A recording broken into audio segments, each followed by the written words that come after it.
On refait le monde, l'invité. Aluseni Makanera Kake, bonsoir. Bonsoir, Monsieur Condé. Bonsoir à vos millions d'auditeurs. Merci d'avoir accepté notre invitation. Vous avez 5 minutes pour répondre à nos questions. La toute première, est-ce que vous êtes surpris de la dissolution du gouvernement? Si oui, comment vous pouvez l'expliquer? Est-ce que les prémices étaient réunies? Qu'est-ce qui peut expliquer un tel agissement aussi brusque de la part du président de la transition? Bon, c'est vraiment... Ce qui s'est passé, c'est très inédit parce que depuis 1958, c'est la première fois en Guinée, j'entends dissolution d'un gouvernement si ce n'est pas suite à un coup d'État. Mais ce n'est pas surprenant parce que tous les ingrédients étaient là pour quand même que ce gouvernement la parte. Pas dissoute, mais parte quand même. Parce que le quotidien des Guinéens aujourd'hui est très très difficile. Ouais. Les gens n'arrivent pas à manger, il n'y a pas de courant, il n'y a pas d'eau, il n'y a pas internet, il n'y a pas radio, donc il n'y a pas d'espoir. Donc il fallait quand même trouver une solution. Et souvent, en pareille circonstance, le chef trouve toujours le problème autour de lui. C'est-à-dire, il faut qu'on sacrifie certains. Ça, c'est un.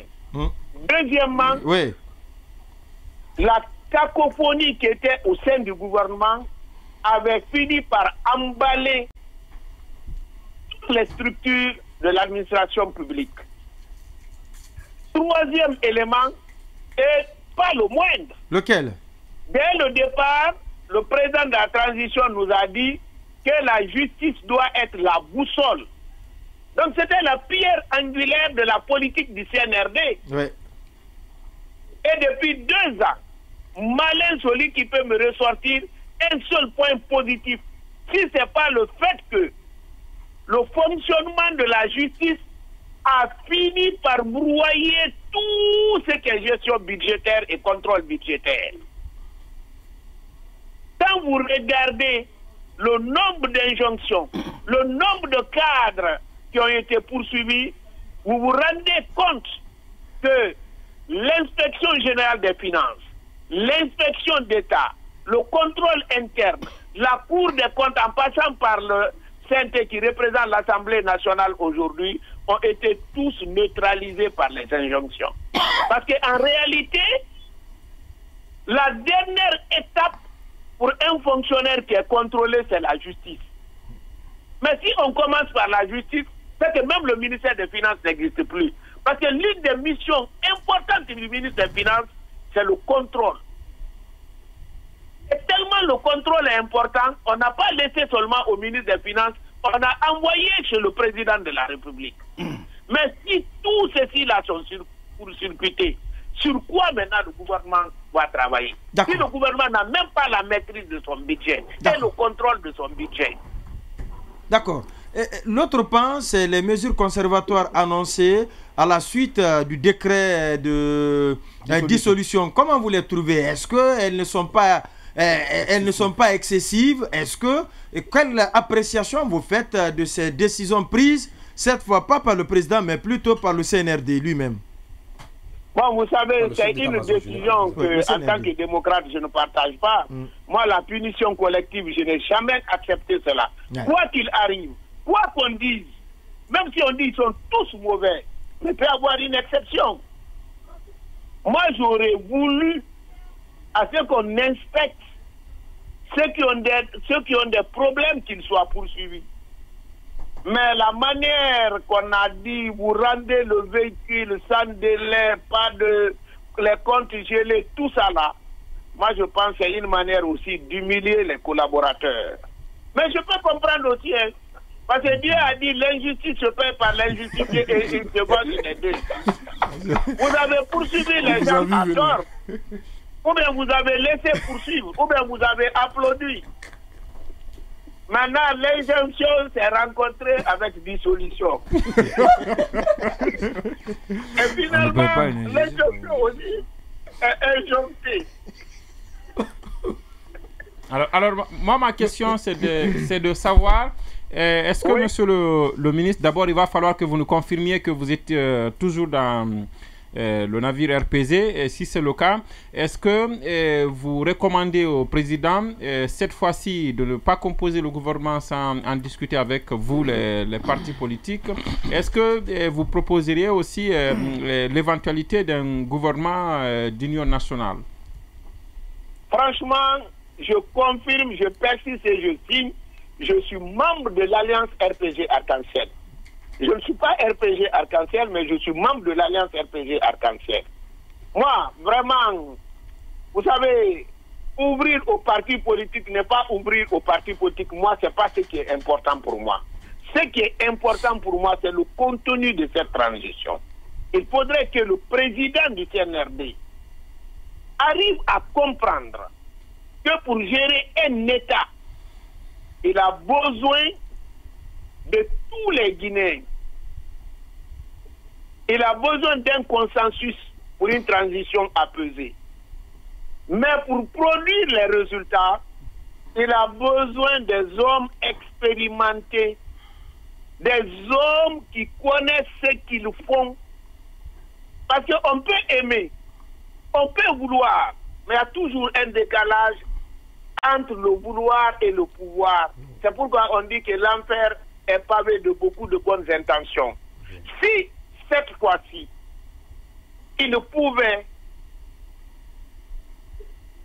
faire intervenir les acteurs sociopolitiques qui comptent dans ce pays-là pour pouvoir former un gouvernement qui fera l'affaire de la Guinée et qui va nous amener vers la fin d'une transition apaisée, devant accoucher des élections libres et transparentes, vraiment nous ne pourrons que le féliciter.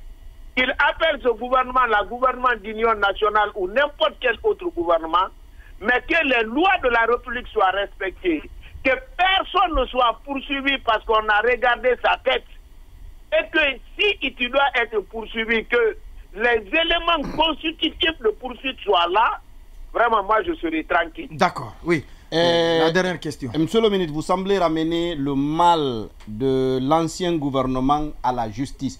Est-ce que si tel est le cas, cela nécessitait que tout le gouvernement soit renvoyé?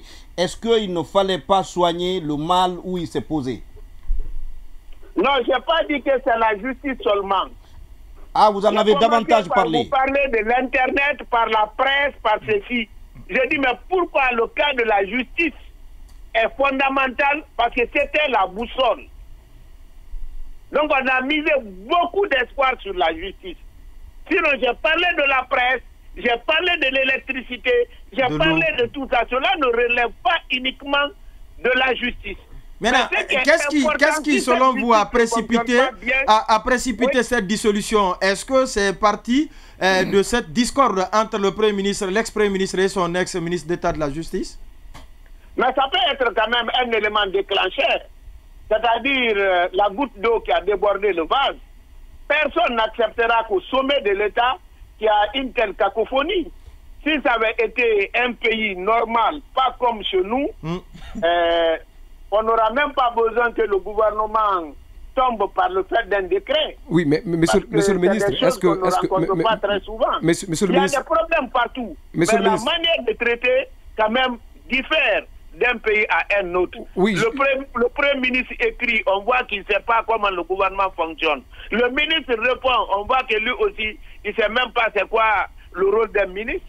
Mais qu'est-ce qui reste?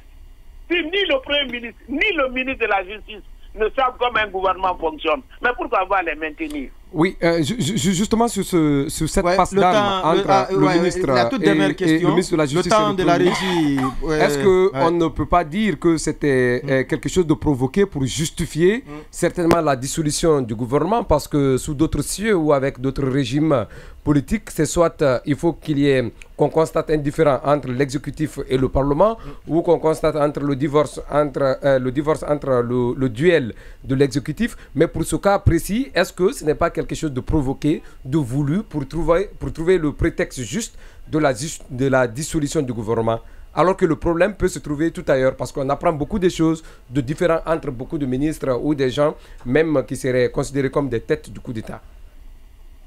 Vous savez, moi je ne pense pas que le président ait besoin de chercher un prétexte pour dissoudre. Parce qu'il a eu toujours la main lourde. Jusque-là, il avait la main lourde quand même. Depuis longtemps, on a annoncé ce remaniement. Vous savez, chez vous, il n'y a pas 5 jours encore. Quelqu'un disait tel ministre est puissant. J'ai dit aucun ministre n'est puissant. Non, on disait que Charles Laurent était puissant. C'était de lui qu'on parlait, et Mour Condé. Les deux. Hey, on a repris les propos du chef de l'État qui t'a nommé là, lui-même, il peut t'enlever comme il veut. Il n'a pas besoin de prétexte pour ça. D'accord. Mais ça peut être un élément déclencheur. Il y avait le rang. Mais le quotidien de Guinée est difficile. Il y a la crise partout. Ouais, des manifestations spontanées partout. Il n'y a pas ce qu'on n'a pas dit pour la moralisation de la gestion publique. Ouais. On a arrêté les gens, on a fait des injonctions. Quel est le résultat? Un seul résultat probant aujourd'hui. Ça n'existe pas. Aluseni Makanera Kake, président du FND. On vous recevra ici en présentiel pour approfondir l'analyse avec vous, puisque tant que le prochain gouvernement n'est pas mis en place, l'actualité sera forcément et fondamentalement dominée par la dissolution du précédent gouvernement. Cela